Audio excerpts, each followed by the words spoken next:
आदाब, नमस्ते, सत श्री अकाल। मैं मुश्ताक का ग्रेटर जम्मू वर्चुअल के पेज पर प्रोग्राम टैलेंट स्पीक। टैलेंट जो हर एक के अंदर होता है, कोई ना कोई गुण होता है, लेकिन उसे स्वयं भी पता नहीं होता है। बचपन में हर बच्चे के अंदर कोई टैलेंट होता है, माता पिता को भी पता नहीं लगता है कि ये बच्चे का रुझान किस तरफ है। हम बच्चे को किसी दूसरे ट्रैक पे ले जाते हैं और बच्चा किसी दूसरे ट्रैक पे काम कर रहा होता है, ये चीज़ें परखने के लिए। लेकिन कभी कभी ऐसा भी होता है कि कोई चीज़ ऐसी पनपना लगती है तो पता चलता है कि ये ही अब एक पेड़ बन रहा है, एक फलदार वृक्ष बन रहा है। टैलेंट का भी यही हाल होता है। टैलेंट हर आदमी के अंदर होता है, हर फनकार के अंदर होता है, लेकिन अलग अलग किस्म का होता है। किसी के अंदर ड्रामे का टैलेंट है, किसी के अंदर डांस का फन है, और किसी के अंदर फाइन आर्ट है, और कईयों के अंदर गायकी का है, गाने का, बजाने का। और आज हमारे बीच जो शख्सियत हैं वो म्यूज़िक से जुड़े हुए हैं, तारुफ की मोहताज नहीं है। आपने भी सुना है, दुनिया ने सुना है। बहुत अच्छे म्यूज़िक कंपोज़र, बहुत अच्छे गायक, एक अपनी अलग पहचान बनाने वाले कोई और नहीं, सूरज सिंह जी। सूरज सिंह जी, आपका स्वागत है ग्रेटर जम्मू वर्चुअल के पेज पर प्रोग्राम टैलेंट स्पीक पे।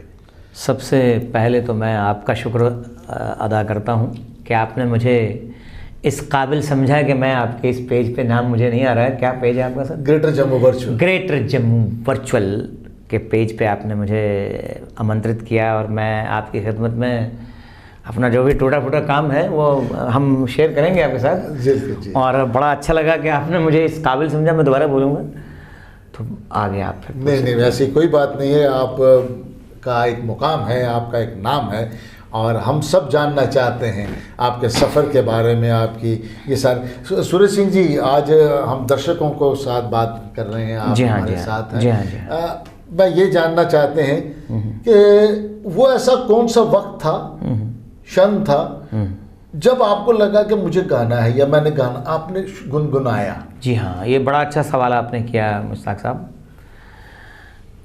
मेरे ख्याल से मेरे जैसा जो बंदा था वो बना ही गाने के लिए था, और मुझे लगता है कि जब मैं पैदा हुआ तो मैं गा ही रहा था। आपको मालूम होना चाहिए कि गाना और रोना सबको आता है। जी।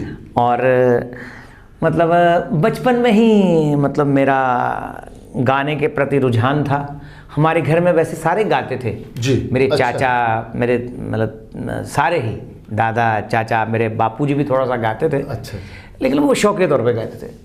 और जब मैंने होश संभाला तो मैंने उनको गाते हुए सुना। मेरी मदर भी गाती थी, गाती हैं, मतलब अभी हयात है, वो जिंदा है, तो वो भी गाती थी।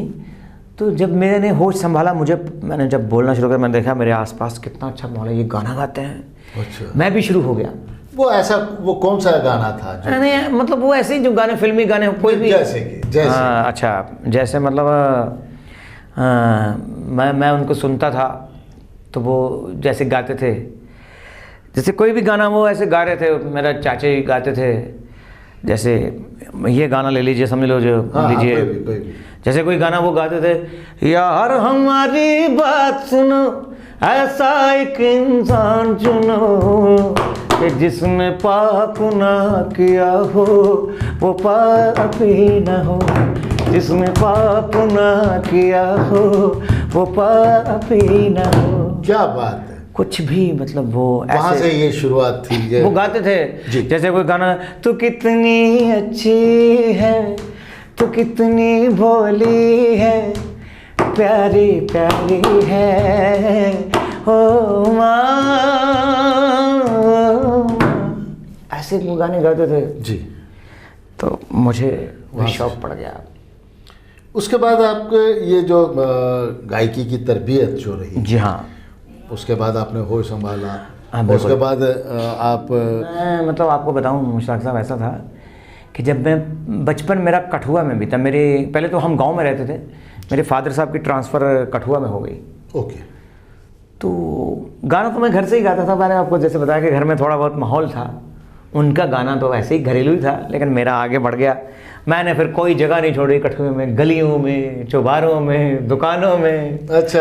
इवन कि रात को मुझे लोग शमशान घाट में भी ले जाते थे ओह, गाना सुनने के लिए, गाना गाने के लिए। महफिलें लगती थी रात को, तो वहाँ गाने चलते थे, फिर वो उधर से वो गा रहे हैं, उधर से वो गा रहे हैं, उधर से वो गा रहे हैं, और लोगों के चर्चे भी चल रही हैं, भांग भी चल रही है और गाना भी चल रहा है। गाना भी चल रहा है। और लेकिन मुझे नहीं वो करने देते थे ऐसा। मैंने नहीं कभी हाथ लगाया इन चीज़ों को।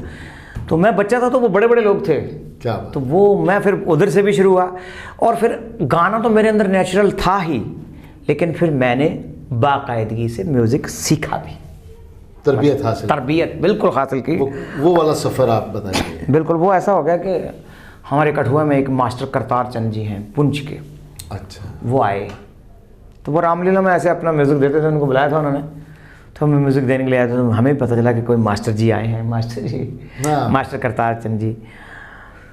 तो जब मैंने उनका गाना सुना तो मुझे बहुत अच्छा लगा। मैंने कहा यार क्या बात है, मैंने कहा गुरुजी मैं भी आपके साथ जाऊँगा। फिर मैं उनके साथ जो इनिशियल ट्रेनिंग होती है गाने की, बेसिक ट्रेनिंग जी, जो सरगम अलंकारों का अभ्यास आदमी करता है, वो मैंने उनके घर में जाके कोई 2.5-3 महीने जाके मैंने उनका वो, मतलब मैं उनको कह सकता हूँ कि वो मेरे मतलब बेसिक उस्ताद पहले वही है, मास्टर करतार जी। फिर उसके बाद मैंने बड़े बड़े उस्तादों से सीखा, फिर बड़े बड़े अच्छे लोग जो पंडित जगन्नाथ शिवपुरी, मास्टर रामकृष्ण जी, सोमराज दुबे जी, फिर एक दिल्ली के पंडित ज्वाला प्रसाद हैं, फिर मतलब मैंने फिर सीखता ही चला गया। फिर मुझे समझ आ गई कि ये काम ही सीखने का है। क्या बात, इसमें आदमी सारी उम्र तालबिलम ही रहता है। क्या बात है। बाकी आ गया। उसके बाद कोई किसी यूनिवर्सिटी से कोई आई इसकी? जी हाँ। फिर मैंने उसके बाद मतलब प्राइवेट तौर पे मैं पढ़ता भी रहा जी, और फिर मैंने प्राइवेट तौर पे म्यूज़िक में एक प्रभाकर होती है, वो इलाहाबाद यूनिवर्सिटी से मैंने की। अच्छा। प्रयाग संगीत समिति से मैंने प्रभाकर की। फिर मैंने वो दूसरा एक भास्कर और डिग्री होती है प्राचीन कला केंद्र की, वो भी की। फिर मैं एक अपने ही गांव में गवर्नमेंट टीचर भी लग गया। अच्छा। एक शर्मा साहब थे, हैं मतलब शर्मा साहब बहुत बड़े आदमी हैं वो, ब्रिजभूषण शर्मा जी, उन्होंने मेरी नौकरी लगवा दी। पहली बार मैंने इंटरव्यू तो मेरी सिलेक्शन नहीं हुई, तो मैंने उनको बताया, मैंने कहा सर मेरी नौकरी नहीं लगी। उन्होंने कहा जाओ इस बार लग जाएगी। अच्छा। तो मेरी नौकरी 2 साल मैं गवर्नमेंट जनरल लाइन में टीचर था, लेकिन मैं वहाँ खुश नहीं था, क्योंकि मेरे दिमाग में 24 घंटे चलते थे गाने, वहाँ साला पढ़ाना पड़ता था। तो मैं बहुत कंफर्टेबल नहीं था। हालांकि मेरी वहाँ बहुत इज्जत थी, लेकिन जो आपके अंदर एक जो टैलेंट था वो कुनक रहा था, वो कहीं हो रहा था। उसके लिए आप प्लेटफॉर्म ढूंढ रहे थे? कहाँ? नहीं मैंने ढूंढा भी नहीं, मतलब मैं सोचता था कि क्या यार, पर मैं ये करना है, कहाँ फंस गया हूँ। तो नेचुरली फिर मैंने इंटरव्यू दिया, उधर कल्चर एकेडमी में दिया था, मतलब फॉर्म भरा था, तो मेरी वहाँ सिलेक्शन हो गई। गलती से वो बड़ी खुशी की बात है कि हमारे बलवंत ठाकुर साहब वहाँ सेक्रेटरी आ गए, तो उनकी वजह से फिर। सूरज सिंह जी आजकल institute of music and fine art में जी हाँ म्यूजिक के टीचर हैं। बिल्कुल। और इनकी तरबियत, मैं HOD हूँ अपने डिपार्टमेंट में, वोकल में जी, वहाँ म्यूजिक एंड फाइन आर्ट्स में। और इनकी तरबियत में काफ़ी बच्चे आजकल ट्रेनिंग हासिल कर रहे हैं। और कमाल की बात यह है कि इनके अपने बच्चे, जो कि आप सोशल मीडिया पे जिनको देखते हैं, रूही और जूही जी, उनके पिताजी हैं, और उनके साथ इनको आपने सोशल मीडिया पे भी देखा जी। सूरज सिंह जी, उसके बाद आपकी गायकी खुली? नहीं, गायकी तो मेरे पास पहले से थी। मेरा कहने का मतलब है कि फिर अब हमने आपका बचपन लिया, आपको गांव में घुमाया, ठीक है, अब जवान हो गए हैं, ठीक है, अब आप जवान हो गए हैं। मैंने आपको अभिनय कला मंदिर के मंच पे भी देखा और पुरस्कार भी बिल्कुल। मैं उस वक्त को, उसके बाद हम आपको देखते रहे, सुनते। आज आप गायकी को कहाँ देख रहे हैं? नहीं, गायकी तो बहुत बड़ी चीज़ है सर। हम गायकी को क्या देख सकते हैं, हमारी तो मतलब औकात नहीं है गायकी को क्या देखना है। लेकिन इतनी बात मैं बता देता हूँ कि मैं आज की पीढ़ी जो है, आजकल पीढ़ी का क्या है सर कि मतलब लोग बड़ी जल्दी गाते हैं, और आजकल सोशल मीडिया है, स्टार भी बन जाते हैं। शॉर्टकट है। जैसे मैं अपने बच्चों की बात करूँ, दूसरों की पहले क्या करेंगे। अब मेरे बच्चे हैं, वो बड़े हिट हैं, लोग उनको सुनते हैं, लेकिन मैं उनको कहता हूँ ये सच्चाई नहीं है, सच्चाई कुछ और है। मैं उनको कहता हूँ कि आपको एक सोशल मीडिया की सपोर्ट मिल गई है, लेकिन इसको अच्छी तरह से इसको सीखो, इसको समझो। ये पक्का काम नहीं है जो हम कर रहे हैं। पक्का काम वो है कि जब हम गायकी सीखें, गाने को समझें, गाने को परखें, गाने को देखें, फिर हम जो भी करेंगे बहुत अच्छा होगा। पहले मैंने अपने बच्चों की बात की, फिर बाकी हम करते हैं दूसरे लोगों की बातें। वो भी यही करते हैं कि आजकल स्टार बन जाते हैं रातों रात स्टार, लेकिन वो कायम नहीं रहते। कायम इसलिए नहीं रहते क्योंकि उनका बेस नहीं रहता है। शॉर्टकट ढूंढते हैं, बेस नहीं रहता उनका। और उनको चाहिए कि अभ्यास करना चाहिए। अभ्यास के बगैर कहानी नहीं बनती है। जो लोग आज अभ्यास करते हैं वही लोग मार्केट में रहते हैं, और जो नहीं करते हैं वो आज हैं, आज उनके गाने हिट होते हैं, कल खत्म हो जाते हैं वो। बेशक। तो इसलिए मेरा मतलब कहने का ये कि अभ्यास। सूरज सिंह जी आज हमारे साथ हैं। जी मालिक।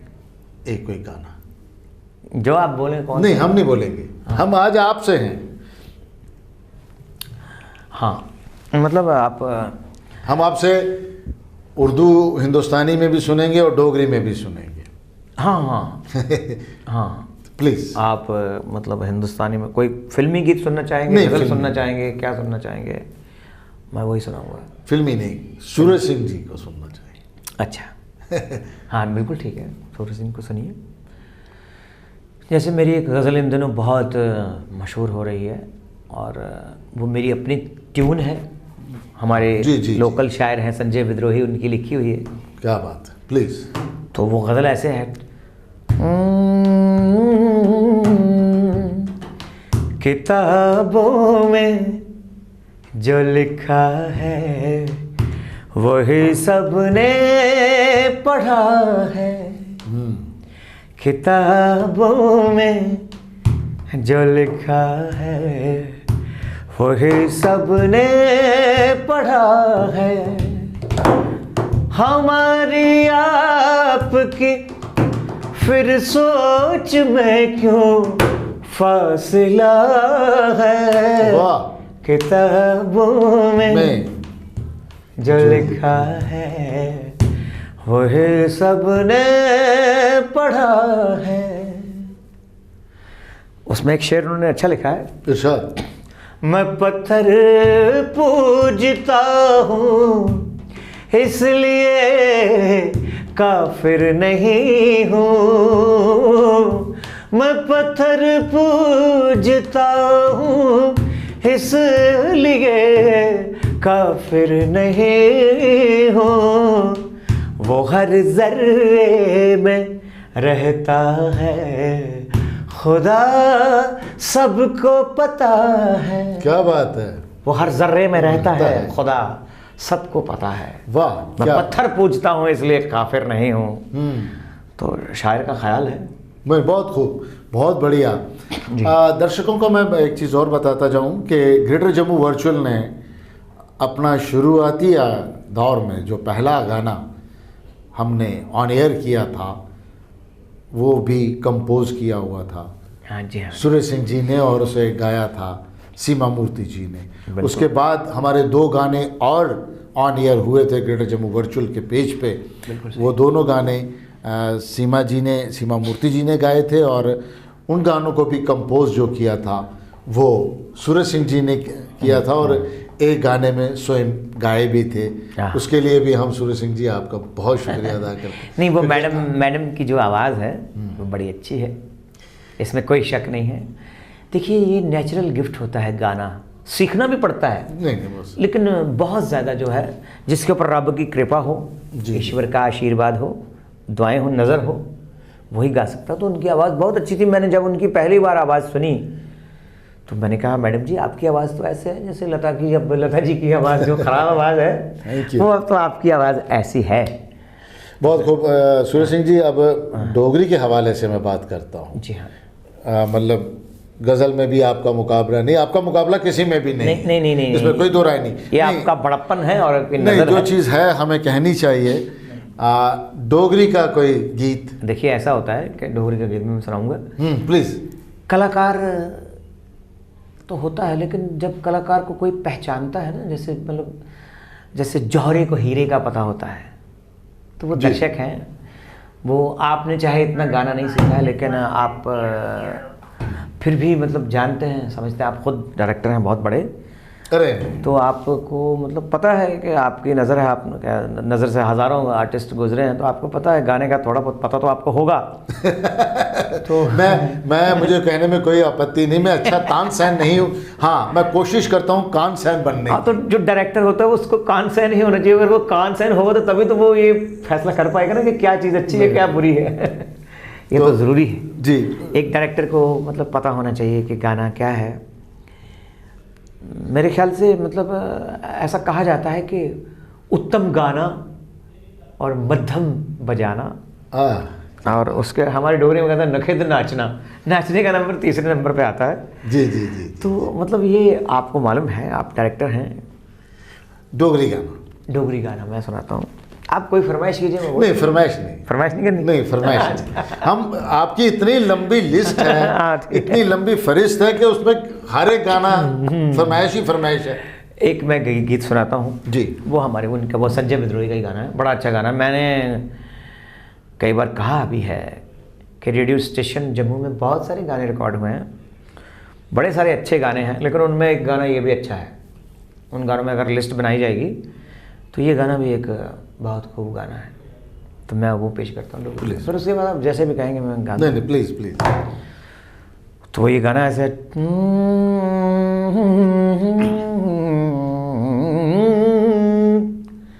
एक अधूरा, इसकी शायद देखिए, एक अधूरा सुख ना लिए किन्ने चिर में रूपट काना, एक अधूरा सुख ना लिए किन्ने चिर में रूपट काना, मैं सारेंगी पूछा करना खुद तक रास्ता जाना, एक अधूरा सुख ना लिए किन्ने चिर में रूपट काना। एक शेर दे देखो। इरशाद।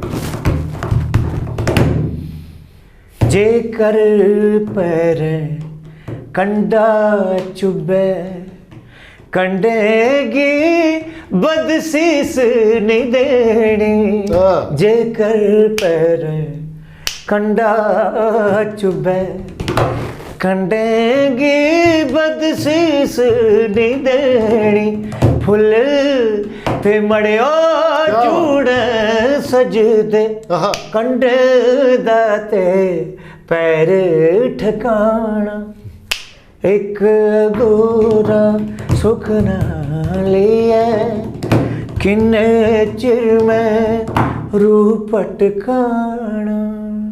वाह क्या बात है। मतलब देखो इसकी शायरी देखिए। जी जी जी। शायर ने कहा है कि जी कर पैरे कंडा चुबे कंडे की बदसीस नहीं देनी, फुल ते मड़े जूड़े सजदे कंडे ना ते पैर ठिकाना।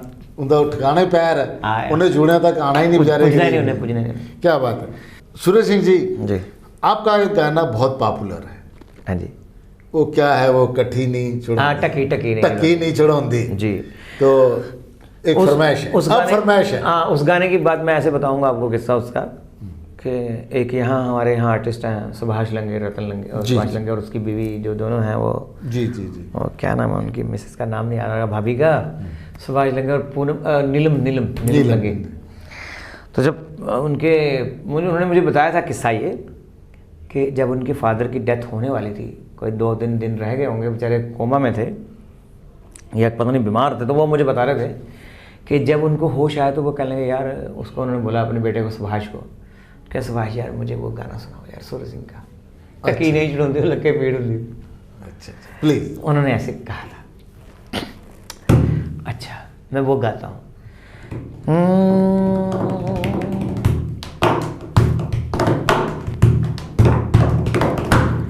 टकी नहीं चढ़ोंदी लगे पेड़ होंदी, टकी नहीं चढ़ोंदी लगे पेड़ होंदी, टकी नहीं चढ़ोंदी लगे पेड़ होंदी।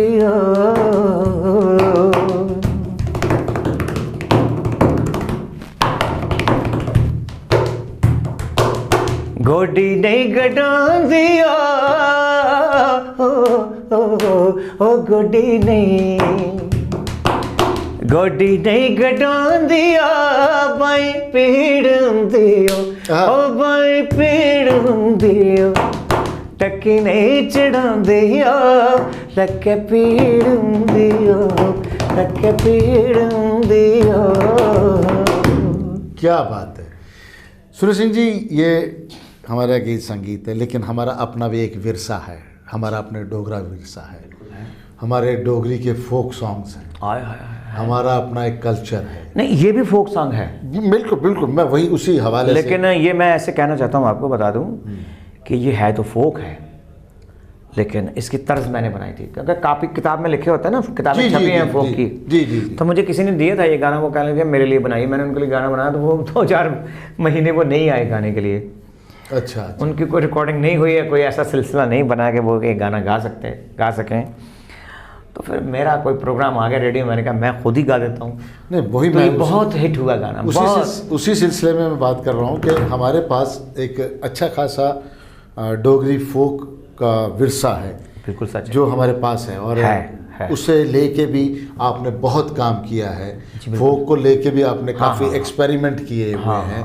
आपने उसमें एक अपनी जिसे ये कहते हैं कि एक अपने तरीके से, नहीं ये सही अपने तरीके से आपने काम किया है, उसके बारे में थोड़ा सा बताइए। मतलब उसमें ये है कि मैंने तो जम्मू में, क्योंकि आप क्लासिकल की तो आपकी तरबियत, उसके साथ फोक का जो आप करते हैं, मैंने तो मतलब जितने भी आप जानते हैं, खुद आप थिएटरिस्ट हैं, थिएटर डायरेक्टर हैं, मैंने आपका भी गाना गाया है और मैंने दीपक जी का भी गाया, मैंने बलवंत ठाकुर साहब के साथ भी काम किया। जी जी।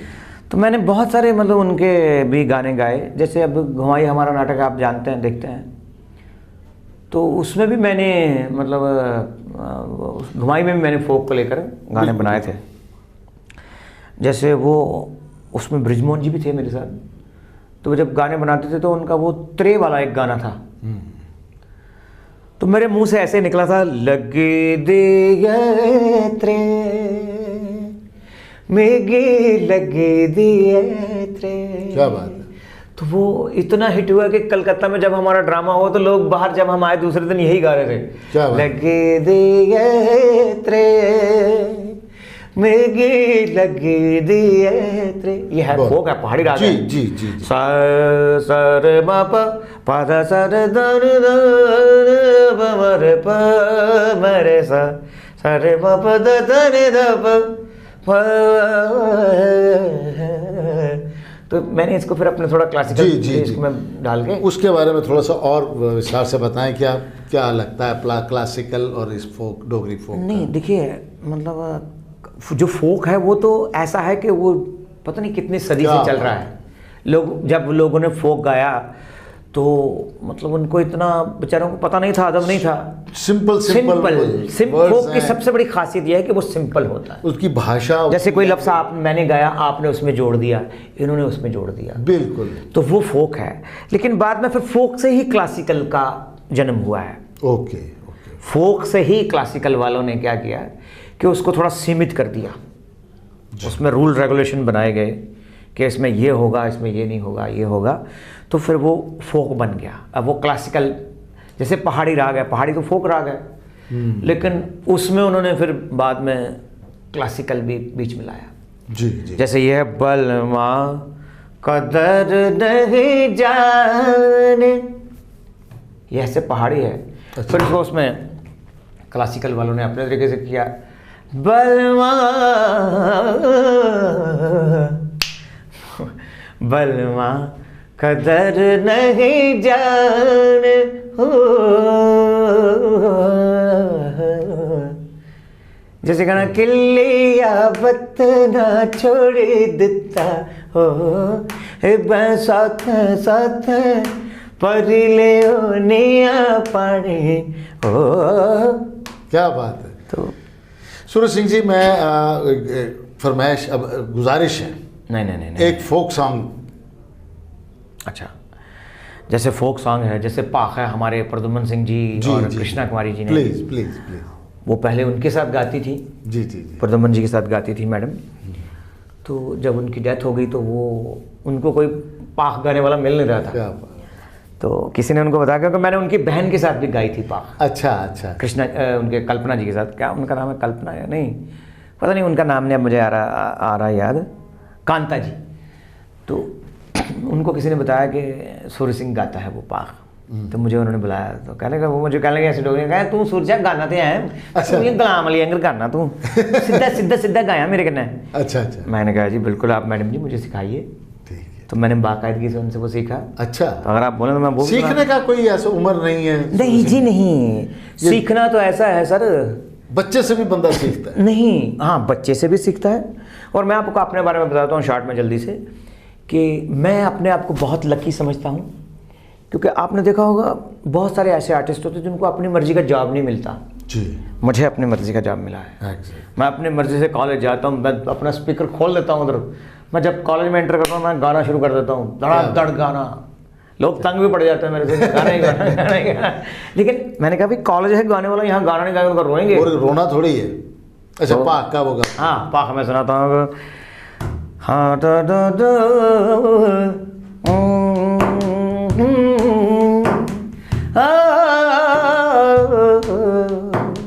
पहले फिर वो प्रद्युमन सिंह जी बोलते थे, अब मैं बोलता हूँ। जी जी। मैंने कृष्णा जी के साथ 3-4 बार गाई है, बॉम्बे में भी गई है और पता नहीं कहाँ कहाँ गाई है। सोची भी दिना गुरिये पूरी भी दिना, सोची भी दिना गुरिये पूरी भी दिना, मेरा कन्ने चित लाया हो पढ़ दिया, हो पढ़ दिए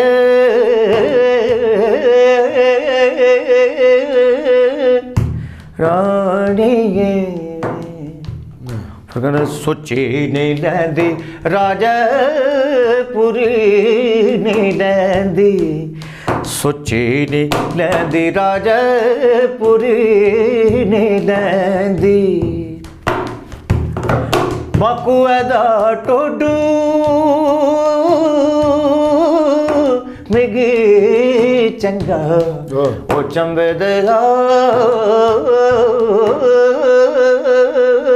ये उसका खास अंग है पहाड़ी का। जी जी जी जी। राजे क्या बात है, क्या बात है। सूरज सिंह जी टेलीविजन के कई टाइटल सॉन्ग्स गाए हैं। जी बिल्कुल। कई टेलीविजन के सीरियल्स के लिए म्यूजिक डायरेक्टर म्यूजिक भी के किया तौर है, पे गाया भी है, म्यूजिक भी किया है, बैकग्राउंड म्यूजिक के लिए भी जी जी जी जाने जाते। इसमें कोई तो वक्त को मद्देनजर रखते हुए हम बैठ जाएं सूरज सिंह जी के साथ, जैसे उन्होंने शुरू में कहा कि मुझे लोग तो शमशान में ले जाया करते थे और वहाँ बैठ के मेरे गाने सुना करते थे। बिल्कुल। हम भी चाहते हैं कि हम भी इनके साथ यहाँ स्टूडियो में बैठ के शाम तक गाने सुनते हुए वक्त को मद्देनजर रखते हुए मैं एक बार फिर सूरज सिंह जी का शुक्रिया अदा करता हूँ कि उन्होंने अपना कीमती वक्त। मैं आपका बहुत शुक्रिया अदा करता हूँ कि आपने मुझे अपने इस इतने बड़े अच्छे चैनल में आपने मुझे मौका दिया, बुलाया। थैंक यू, आपका धन्यवाद बहुत बहुत। इसके साथ ही आप लोगों से गुजारिश है कि मेहरबानी करके हमारे इस प्रोग्राम को शेयर कीजिए, लाइक कीजिए और हमारे पेज को सब्सक्राइब कीजिए। इतना हमारे पेज को लाइक कीजिए कि सूरज सिंह को दोबारा बुलाएं, कि वही चाहिए। नहीं नहीं नहीं, हम आपको मिस नहीं करना, हम चाहते हैं कि आप हमारे साथ ऐसा इसको लाइक कीजिए, इस चैनल को, इस पेज को, कि इनको दोबारा मजबूरन मुझे बुलाना पड़े, ऐसा लाइक करो। ये बात रहे।